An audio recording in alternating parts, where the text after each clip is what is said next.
सफल बने, समर्थ बने, पावन बने जीवन। मीठी मुरली सुन के पाए सुख सघन। आज का चिंतन, आज का चिंतन।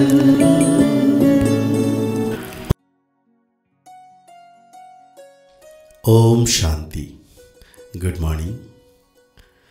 अव्यक्त बाप दादा स्नेह का सागर, आज हम बच्चों को कह रहे हैं सर्व प्राप्तियों की स्मृति मर्ज कर अचल अडल स्थिति का अनुभव करो और जीवन मुक्त बनो।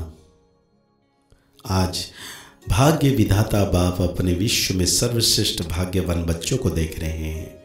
हर बच्चे के भाग्य की महिमा स्वयं भगवान गा रहे हैं। बाप की महिमा तो आत्माएं गाती हैं, लेकिन आप बच्चों की महिमा स्वयं बाप करते हैं। ऐसे कभी स्वप्न में भी सोचा कि हमारा इतना श्रेष्ठ भाग्य बना हुआ है? लेकिन बना हुआ था, बन गया। दुनिया के लोग कहते हैं भगवान ने हमको रचा, लेकिन ना भगवान को पता है ना रचना का पता है।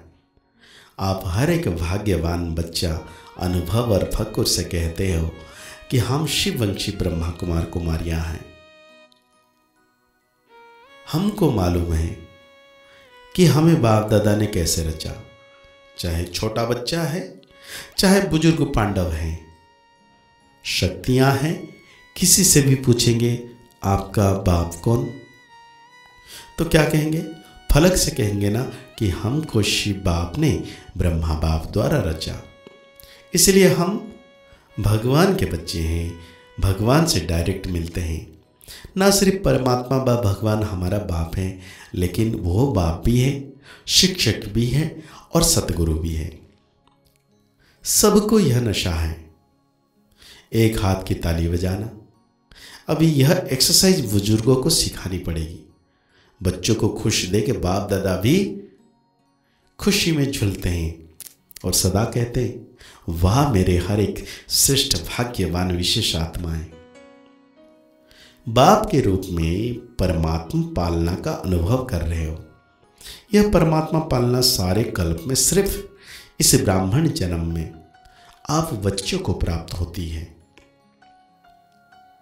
जिस परमात्मा पालना में आत्मा को सर्व प्राप्ति स्वरूप का अनुभव होता है। परमात्मा प्यार सर्व संबंधों का अनुभव कराता है। परमात्मा प्यार अपने देहभान को भी भुला देता, साथ साथ अनेक स्वार्थ के प्यार को भी भुला देता है। ऐसे परमात्मा प्यार, परमात्मा पालना के अंदर पलने वाली भाग्यवान आत्माएं हो। कितना आप आत्माओं का भाग्य है जो स्वयं बाप अपने वतन को छोड़ ऐसे गॉडली स्टूडेंट को पढ़ाने आते हैं। ऐसा कोई टीचर देखा जो रोज सवेरे दूर देश से पढ़ाने के लिए आवे? लेकिन आप बच्चों के लिए रोज बाप शिक्षक बन आपके पास पढ़ाने आते हैं। कहां से? परम धाम से। कितना सहज पढ़ाते हैं। 2 शब्द की पढ़ाई है, बाप और आप। इन्हीं 2 शब्द में चक्कर कहो, ड्रामा कहो, कल्प वृक्ष कहो, सारी नॉलेज समाई हुई है। और पढ़ाई में तो कितना दिमाग पर बोझा पड़ता है। बाप की पढ़ाई से दिमाग हल्का हो जाता है। हल्के की निशानी है ऊंचा उड़ना। हल्की चीजें स्वतः ही ऊंची जाती है। तो इस पढ़ाई से मन बुद्धि उड़ती कला का अनुभव करती है। तो दिमाग हल्का हुआ ना, तीनों लोगों की नॉलेज मिल जाती है। तो भाग्य है ना।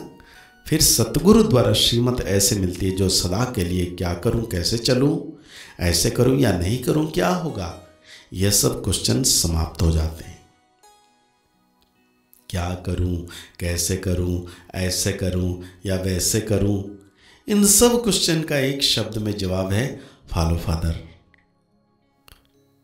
दोनों बाप और दादा को फॉलो करना अर्थात क्वेश्चन मार्क समाप्त होना, बस श्रीमत पर चलना, यह मुश्किल है।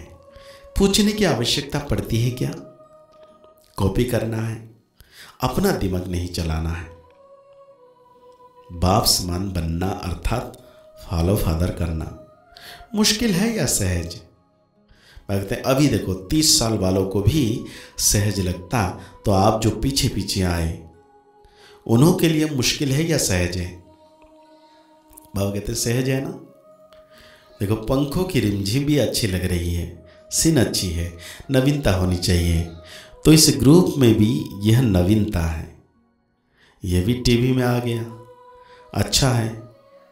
सभी भाग भाग कर पहुँचे हैं। बाप दादा भी स्नेह की मुबारक देते हैं। देखो और जो भी हद के गुरु होते हैं कितने वरदान देते हैं, 1 या 10, ज़्यादा नहीं देते हैं, लेकिन आपको सतगुरु द्वारा रोज वरदान मिलता है। ऐसा गुरु कब देखा? नहीं देखा ना, आप लोगों ने ही देखा, लेकिन कल्प कल्प देखा।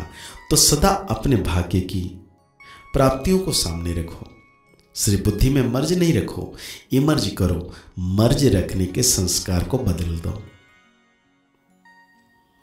अपने भाग्य की प्राप्तियां इमर्ज नहीं रहती, मर्ज रहती है।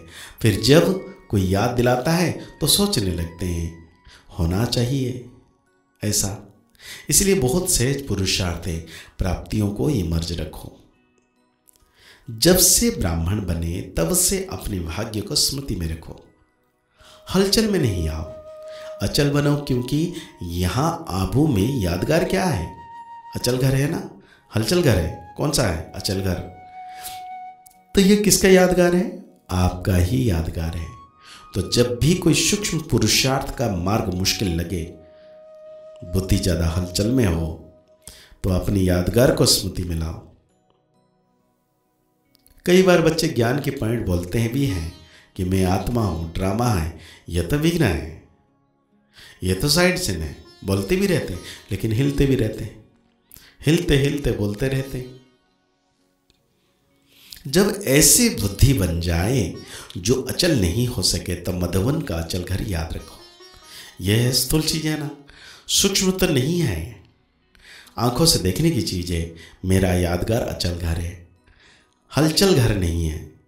क्योंकि बाप दादा इस वर्ष को सर्व बच्चों को मुक्ति वर्ष मनाना चाहते हैं। ऐसा नहीं कि हाथ उठवाए तो कोई का उठे और कोई का ना उठे, सभी खुशी खुशी से हाथ का ताली बजावे।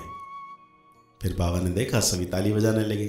बाबा कहते हैं चलो अभी बजा दी तो ठीक है, लेकिन ऐसे ही बाप दादा इस वर्ष के समाप्ति में इतनी जोर से ताली बजाते देखे। अभी तो बजाई, अच्छा है, लेकिन तब भी बजाना बजाएंगे। देखो हाथ की ताली बजा के खुश कर दिया, लेकिन बाप दादा नए वर्ष में जो अपने 18 जनवरी विशेष ब्रह्मा बाप के शरीर से मुक्त होने का दिन है, तो 18 जनवरी में बाप दादा फिर से हाथ उठवाएंगे कि मुक्त वर्ष मनाया, या सिर्फ सोचा मनाना है या मनाना है, सोचते नहीं रह गए। स्वरूप में लाया हुआ सोचते सोचते लास्ट में भी सोचते रहेंगे। तो बाप दादा इस वर्ष हर बच्चों को जीवन मुक्त स्थिति में देखेंगे। भविष्य में जीवन मुक्त होंगे, लेकिन संस्कार जीवन मुक्त के अभी सभी इमर्ज करने हैं। और निरंतर कर्मी योगी, निरंतर सहजयोगी, निरंतर मुक्त आत्मा के संस्कार अभी से अनुभव में लाओ। क्यों? बाप दादा ने पहले भी इशारा दिया कि समय का परिवर्तन आप विश्व परिवर्तक आत्माओं के लिए इंतजार कर रहा है। प्रकृति आप प्रकृति प्रति आत्माओं को विजय का हार लेकर आह्वान कर रही है। समय विजय का घंटा बजाने के लिए आप भविष्य राज्य अधिकारी आत्माओं को देख रहे हैं। कब घंटा बजाए? भक्त आत्माएं वो दिन सदा याद कर रहे हैं, कब हमारे पूज्य देव आत्माएं हमारे ऊपर प्रसन्न हो, हमें मुक्ति का वरदान देगी। दुखी आत्माएं पुकार रही है, कब दुख हरता सुख करता आत्माएं प्रत्यक्ष होंगी। इसलिए ये सब आपके लिए इंतजार व आह्वान कर रहे हैं। इसलिए रहमदिल विश्व कल्याणकारी आत्माएं भी इन्हों का इंतजार को समाप्त करो। आपके लिए सब रुके हैं। तो आज बाबा कहते हैं अभी पुरुषार्थ ऐसा करना है। परमात्मा पालना के अधिकारी आत्माएं, परमात्मा पढ़ाई के अधिकारी आत्माएं, परमात्मा सद्गुरु के वरदानों की अधिकारी आत्माएं, सदा दृढ़ता द्वारा सफलता के अधिकारी बनो। सदा अखंड योगी, अचल योगी, सदा विश्व परिवर्तन के जिम्मेदारी व ताजधारी सर्व प्राप्तियों की अनुभूति करो। तो आज बाबा हम बच्चों को वरदान दे रहे हैं, ब्राह्मण जीवन में एक बाप को अपना संसार बनाने वाले स्वतः और सहज योगी भवो। ब्राह्मण जीवन में सभी बच्चों का वायदा है, एक बाप दूसरा न कोई। जब संसार ही बाप है, दूसरा कोई है ही नहीं, तो स्वतः और सहज योगी स्थिति सदा रहेगी। अगर दूसरा कोई है तो मेहनत करनी पड़ती है, यहाँ बुद्धि ना जाए वहाँ जाए, लेकिन एक बाप ही सब कुछ है तो बुद्धि कहाँ जा नहीं सकती। ऐसे सहज योगी सहज स्वराज्य अधिकारी बन जाते हैं। उनके चेहरे पर रूहानियत की चमक एक रस एक जैसी रहती है। तो आज बाबा हम बच्चों को स्लोगन दे रहे हैं, बाप समान अव्यक्त व विदेही बनना, यही अव्यक्त पालना का प्रत्यक्ष में सबूत है। तो आज की अव्यक्त वाणी के अनुसार हम सो मान लेंगे, मैं सहज योगी आत्मा हूं। अव्यक्त वाणी को और गहरी रीति से चिंतन करते हुए निरंतर बाप दादा की छत्र छाया का अनुभव करना है और मीठे बाबा की याद में रहना है।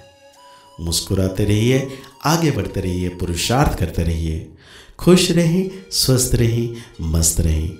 ओम शांति, ओम शांति, ओम शांति।